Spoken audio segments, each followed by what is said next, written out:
Welcome to the talk show, Lighting the Educational Flame, with your host, Mark Hoberman. The goal of this show is to provide a learning experience to people of all ages, with guests from various fields and academics, a wide range of industries, and insight into the many forms of art, athletics, and entertainment. We hope you enjoy the show. Actor Simon Twu is our special guest today. Simon talks about his experience in commercials, movies, and more. Simon will also talk about giving back to others through his company, Simon Technique Studio. Hello and welcome to the talk show, Lighting the Educational Flame, brought to you by Great Success Education. I'm your host, Mark Hoberman. Today's guest is actor, singer, and voice coach, Simon Twu. Simon, welcome to Lighting the Educational Flame. Hi guys, nice to meet you, and thanks for having me, Mark. Oh, it's my pleasure, my pleasure. Simon, before we talk about your professional career, can you tell us a little bit about your background and upbringing as a child? Oh my gosh, my upbringing, that's a long story. 29 different schools growing up. Oh my goodness. Yeah. I was a teacher and I only taught in 4. Well, I guess I have more experience. No, I'm just kidding. So no, it was a crazy life. Like my family's always like donating stuff all over the world and try to like help people. So I just kind of kept traveling, grew up with a lot of different family members. But it was really cool because throughout this process, I got a chance to learn from different cultures, and it's just so fascinating that because I was forced to be in those positions where I have to compare to different cultures, and they had like a lot of similarities. For example, hot pot, right? Or like gumbo, or like the Russian like potato soups, or like a lot of cultures kind of merge together in certain ways because there's some wisdom behind these, legendary things that they pass on, right? Or the wisdom that they pass on. But at the same time, there's also a lot of things you have to be localized in order to pass down the information for education, which we talked about. Absolutely. So, and we talk more about, we know about your upbringing now, and I want to talk now about your career, which you've done it all. So, there are a lot of people out there in the entertainment world who do commercials and voiceovers, and there's so many things to do in the business as they get up there into bigger parts. What's your experience in that part of the industry with voiceovers and commercials? So I love voiceovers and commercials. So I had a small title called like the Asian Commercial Prince back in like 2011 to 13 or something. Because I don't know, I was really, really fortunate to have done a lot. I don't think I can name the brands here, but I think I've done like over 80 commercials, and internationally and national, and or like the Asian market, blah blah blah, all of them together.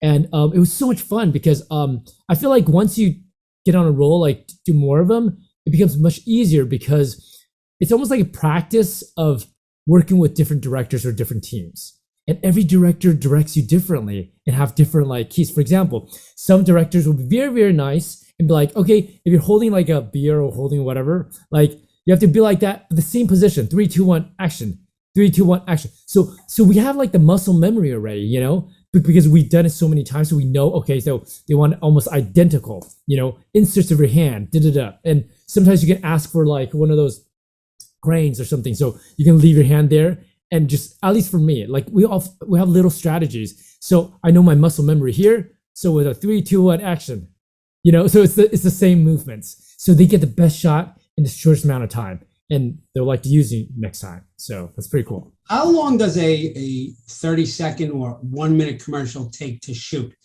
People think that you go in, you walk in, it's a 1-minute commercial, you take 3 minutes in case there's a couple of takes, you go home and that's it. It's much more involved than that, isn't it? Oh yeah. From my experience, it usually takes a lot of planning, sometimes even rehearsals in a foreign language. And then, from my experience, it took a fitting, of course, blah, blah, blah. So it takes about 1 day of fitting usually, and then about 1 to 7 days of shooting, depending how big it is. Fitting is the clothing, you mean? Yeah, so we try on the clothes and see like if it fits, if it looks good or not. Oh, so they don't say come in jeans and a nice black shirt. They whenever you go to a commercial, it's always clothes that they tell you this is what you're wearing? it's the industry. I think everyone's trying to save money, so like they always Bring try your own to. clothes.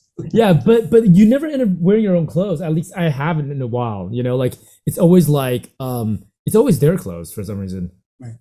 Well, without telling us maybe the brand name, can you tell us the different, 80 commercials is a ton, the different types of products, those commercials that you've been in? Yeah. Like banking, cell phones, telecommunication, fast food, beers, yogurts,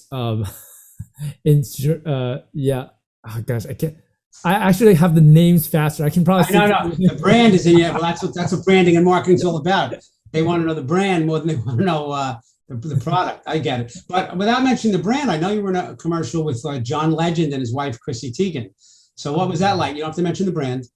Yeah. No, they're awesome. It was really cool to see them on set and work with them on set. It was like it's just great people, and I love music. So come on, John Legend with the music produced for La La Land, I believe so, and also he's just like his name, a legend. Like and it was awesome. It was really cool to work with them, and everyone on set was so nice. Yeah, So nice. I'm sure it was a great experience. When we talk now about either bigger parts or TV and movies, do you think there are enough meaningful roles in television and or movies for the Asian community? I wish there's more. I really wish there's more. Yeah, this guy's got to work. Simon's got to work. Call him. Thanks. So no, I really wish there's more, and I think it's going towards that direction a little more, like the representation and also the authenticity. And at least in my experience and talking to some executives and stuff at different studios and producers, it's like it's. I feel like it's half. Like some people are like, we're just gonna keep doing the safe way. But there's some people who are like also trying to find that authenticity. For example, I'm not like those pro like, oh my gosh, if you're like, if you're looking for Vietnamese, well, you have to look for Vietnamese, like separating all the Asians so much that you can't even play. Because that's almost like saying like the Caucasian or white Americans can only play their specific like Right. I'm part Dutch and I'm part like, Right. like that's like so, but at the same time it's like at least authenticity. For example, the Northern Chinese at least have really be Chinese, not Japanese. So like like the characters maybe it's fine once in a while, but like it's at least you have to speak it correctly, not like a completely different language, which used to happen a lot, by the way. And so for example, Northern Chinese is like 吃了吗，哥们儿？哎呀，行啊，whatever. And Southern Chinese is like 早上好，大家好，是的，行，可以，好的。So it's completely different, right? But no one ever gets that. And so like sometimes when it's not that authentic, there's a discrepancy. It's almost like if we're making a movie in Asia about the United States and it doesn't fall in this right categories. Right. It's like you get really confused and really bored right away. But English speaking people would never see the discrepancy. You would sit and you would know the discrepancy right away. Oh yeah. Saw heard that.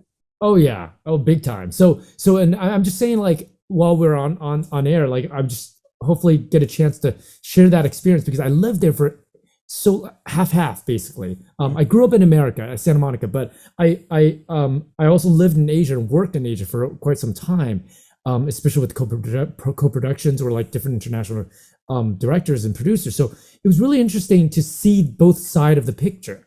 And I'm just like, I'm an advocate and I just hope that one day we can do more projects like that, that can actually, and it's doable. Like imagine like dance, right? We go to like dance or ballets or whatever, or modern dance shows, and it's an international language. But how come now that we added language and other even like more supporting artistic work, it makes it less communicatable, which is, you're adding more budget, you're doing more artwork, you're making even more grandiose and filming it, spending so much money on it, and it's detached even more. So that's the discrepancy that I'm really working so hard. I even trying to write projects right now and just trying to push that forward, and especially as a performer and actor and singer, just really try to Be more authentic. Well, you mentioned projects, so I'm sure my viewers are going to be very excited to hear about, I guess, your latest project, which is the movie Lead the Way, in which you play the main character. So tell us about that. That's got to be really exciting. I mean, that's your baby now. Oh yeah, that's so. Oh, it was such a pleasure to work with the team. It was a lot of fun. Our director is Richard L. Anderson. He's a two-time Oscar winner, and an Emmy winner. So he was known for his doing the sounds. So I was so thankful to work with him, because even though like he's not an Oscar winner for directing, but who cares? Like working with any like professional people, they just have that mindset and attitude, and it was so endearing to work with him and just to see like how he thinks and how meticulous he wants things to be and why, and his artistic vision. So talking to him on set, just I learned a lot. And for those of you who don't know, like he did like what is it? Indiana Jones, Star Wars, Star Trek, Night Before Christmas, like Amor, Lion King, like a bunch. Yeah, like a bunch. Like if you go on his IMDb page, but more importantly, I learned a lot. And our producer Julia, she was awesome, and our writer Eugene. It's just it was a script about autistic person who eventually got semi-blind, written for the president of the United States. And that's your role. Yeah, Patrick Lee. Yeah, so people should know Lead the Way is LEE''D. Lead the Way, based on the character's name Lee. Sure. Yeah, satire. I love satire, and so I think you run for president, right? Your character runs for president. Yeah. Yes. And haven't you guys? I think recently didn't you win some kind of film festival award recently? Yeah, we won the best independent feature film at Chinese American Film Festival recently. That's huge. Congratulations. That's great to hear. Thank you. Thank you. So a lot of times when we say this on the show, often that the people, the viewers, they know the glory, but not the story. So you must have encountered obstacles along the way in pursuing your passion. There's got to be a lot of no's. If you did 80 commercials, maybe there's 200 that you didn't get. I don't know. But I'm sure that there were some obstacles. So this is your passion, your love, entertainment. What were some of those struggles like? Oh my gosh. It's just, I feel like the struggle of entertainment is that I wish I learned this earlier on. And I had a really great mentors and really taught me this, but you could always have better education and more training. And one of the things that I learned is that we have to treat this like a business, right? So like, and the earlier you get a chance to work in different positions, not just a little bit, but a lot, like as a writer, as a producer, as a how they think, not be like, so it's not, so it actually gets us out of that narrow-mindedness as an artist that a lot of us get trapped into. Because as an artist, you're only looking at your world, your vision, and be the best you can in that world. So that is so priceless, but at the same time, it's like, that's also a hindrance because you don't know how to help the other people to help you. So I personally feel like I learned that later on in life was that it's a business. There's the marketing, there's the branding, there's the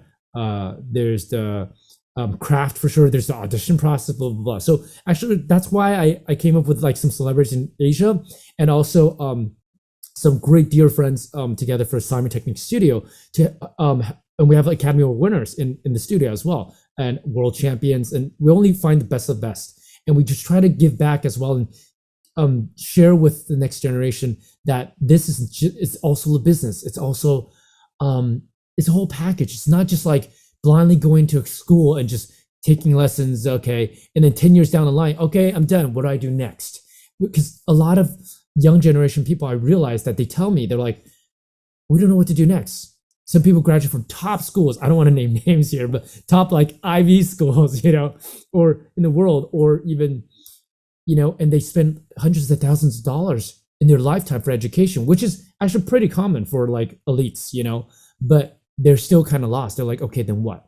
So we try to provide a place where like you can start studying with Academy Award winners or world top people at a very young age. And we provide very specific things for them to help them grow in programs and projects for them, and hopefully we can help them with getting into better schools, but even more importantly, growing who they are and finding who they are at earlier stage. That's great. And, it's great that you mentioned such a process and it's a business, because people don't realize, and if it's a business, it's work. And it does take a lot of work to hone your craft, to learn the right things to do, how to audition, to memorize lines. So you mentioned earlier that you had a great time. You appreciated so much what you learned from some of the tops of the industry. The director of Lead the Way. What are examples of some things you learned? I mean, you've been in business for a young guy. You've done a load of commercials, a lot of work, international. What were some of these things that you learned from some of these really top level people? Oh my God, I learned so much. I want to do a shout out to my mentor, Elizabeth Sun. She was the most giving person ever. She kind of taught me the most important part of my life, I believe, is to give. And you're in education, sometimes you don't get paid a lot for education at all. Sometimes it's almost free. If you calculate, sometimes you get almost minimum wage. But it's just because to see them grow, it's like, wow, this is unbelievable. It's almost like you almost treat them like your own kids, so she gave a lot in her life and always taught me where to go, and just very expressive. And that's what this program is about. It's not just after taking class, we have a mentorship program where they can ask questions, we guide them through different things as well, and the paths as well. So that's one of the things I learned so much, to give back, to don't lose that while you're on a path of what you want to do as well. And then working with Joseph Fiennes, he was amazing. I remember I was working in Asia for a lot of time. Their craft in China was Stanislavski mainly, and it's a lot of pre-prep work, and which there's nothing wrong with Stanislavski. It's just that because the environment that they're in, it's a lot faster. It's fast paced. It's more like fast food. So a lot of people, and not getting too much into the cultural aspects and the preparation work over there, but it becomes very I don't have time to do my work, not us work, like a teamwork. So sometimes, and so I remember working when he was like, Simon, I got this, relax. And I was like, okay. And I remember when he said that, I was like, yes, because I started training in acting and music in America first. I was like, oh my gosh, thank you for reminding me. And so, because I did a lot of prep work and pre-story, whatever, all the backstory stuff, and I just sat in and just let him feed everything to me, like Meisner work, feeding the acting's reacting, right?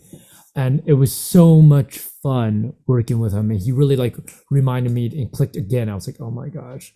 So it was an honor working with him. He was just so good. All you have to do is just react off of whatever he's giving you. Is so good.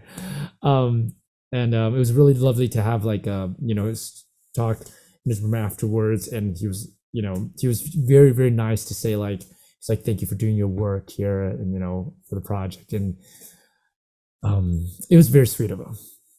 It's also great that you're open to learning. Some people, don't have that growth mindset, and you certainly do. And, you mentioned education, but I know that you are a little involved in education yourself. I want to dissect a little bit about and learn more about Simon Technique Studio. So Simon Technique Studio. Okay. So in the beginning, I didn't want to name anything under my name. I was like, why? It just sounds so ugh, but I was like, why don't we name educational growth, or some energy, anyway, something that's positive, right? And then not my name, but because I would remember I was acting a lot back in Asia, and I was in Beijing at the time. There's just so many projects at the time, and I was talking to A-lister there, Zhang Jiayi, and he was really, really cool, that team, and he's an amazing actor there. I really respect him and also the team there. But they were like, Simon, you're one of the few bilingual actors and bicultural actors here that works a lot and also really understand it. So I was like, okay. So, and then they're like, why don't you do some education?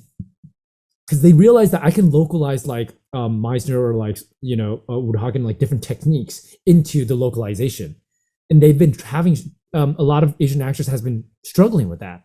Is because just like you mentioned, you have some experience with books, right? Like any books translated into a different language, you lose like 30%, sometimes even depending on who you find, 70% sometimes, and they're like doing like, it's almost imagine you're like,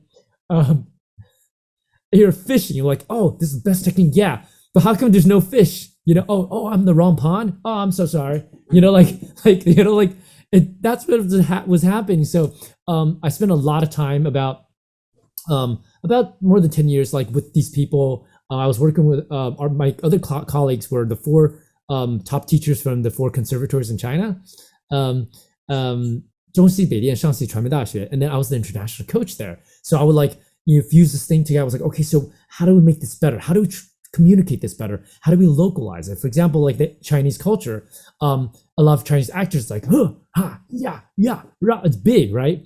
And even Japanese culture is sometimes very big because anime, like like almost like Naruto, or whatever, like but the real culture within the cities, at least, are like 谢谢，可以 Very quiet. Bye bye. It's very small, right? And it's very like, but how come when it goes on the camera, it's like, it's like it's animated, so exaggerated. So because the Asian culture, you have a lot less physical expression compared to like the America. I think I read it somewhere, like psychology or like communication. 70% is physical language. Oh yeah, yeah. So, but that's not really the case there. So if you implement you can't implement everything. You have to be able to understand the culture so much that you can localize it, or else it doesn't make any sense anymore. So that's what I was doing, and that's how we got started. So I'm very fortunate to have like a lot of A-listers and just celebrities and like top actors there to help me with this program to build the curriculum and to fix like what we need to share with these people, and also some mentors from America as well, like top people. So are you teaching acting? Are you teaching singing? Who are you teaching, and what are you? Yeah, so we just started this thing March this year. So I mean, we've been doing Educate for a long time, but it's like the online platform. So I do the acting and singing part, and we have like we have artists, we have also like producers and stuff like that. But we have artists. He's the Academy Award winner, a great dear friend of mine, James Paris. He's awesome, and he did like I don't know, can I say titles of movies here? Sure. Oh yeah, it's already out. So like he did like I, Robot, Benjamin Button, he did The Face, and the Spider-Man, Lion King, Mulan, blah blah blah blah blah. The list goes on, and he's great. He's just phenomenal. Like even sitting in class, I was like, oh man, James, I'm learning a lot. Like I am every time. So I just want to make sure that we're giving the best we can to the next generation. So if I'm still learning a lot, I'm like, okay, hopefully that's going to translate so they can learn a lot as well. So you're paying forward the tradition your parents started about paying it forward and giving, which I think is great. Which begs the question, what is next for Simon Twu? Man, I want to really start getting onto more projects in the States, and also start developing some really cool cross-cultural projects. We're looking into it right now. Meanwhile, I can't say much about it, but I'm working on a song as well. Like we continue to work on songs. We did 2 songs during pandemic because it was so hard to go to studio stuff. So it's a more independent project. A song was called "Lead the Way," and we got a lot of people to sing together for that, like influencers, celebrities, and actors and singers to come together and around the world. So we did something nonprofit like that, and and another song called "Shape Your Future" for U.S. Census. And then, but this time it's going to be like a pop song. So I'm really looking forward to the different creative projects that's happening coming up. And where should people go to find out more about you? Are there websites or places you can go? Your IMDb page, I'm sure, is one. But where can they go to find out more about you? So there's 2 websites right now. There's one's called Simon Twu, and that's a TWU. Simon Twu. Just think about like when you think about like Asian guys as not Asian guys, like typical Asian stereotypes. The reaction is just like, oh, when the camera's TWU. Simon Twu with a U. Simon Twu actor at SimonTwoActor.com, and the school page is SimonTechniqueStudio.com. Oh, by the way, the reason why it's called Simon Technique Studio is because these guys in Asia spend like $100K on marketing on Baidu in Asia. So it's the first thing you can find, like Simon Technique or Simon Technique Studio is the first thing that pops up on news. So it's like, it's like, why not use something that's already out there? It's already a brand there. Definitely. Well, Simon Twu, I can't thank you enough for joining us today, sharing your passion and all your experiences you've had in the entertainment business. I really appreciate you being here. To the viewers, this is Mark Hoberman thanking you for watching Lighting the Educational Flame. Catch us Monday nights at 9 p.m. EST on E360 TV, on Roku and Apple TV. Remember, we're 24/7 on the Lighting the Educational Flame YouTube channel. Have a great day, Simon. Thanks so much. Thanks, Mark. Thank you. Thank you for watching Lighting the Educational Flame. To contact Mark Hoberman, email him at info@gradesuccess.com or visit him on social media through Facebook, Twitter, Instagram, and LinkedIn. Thank you for watching Lighting the Educational Flame.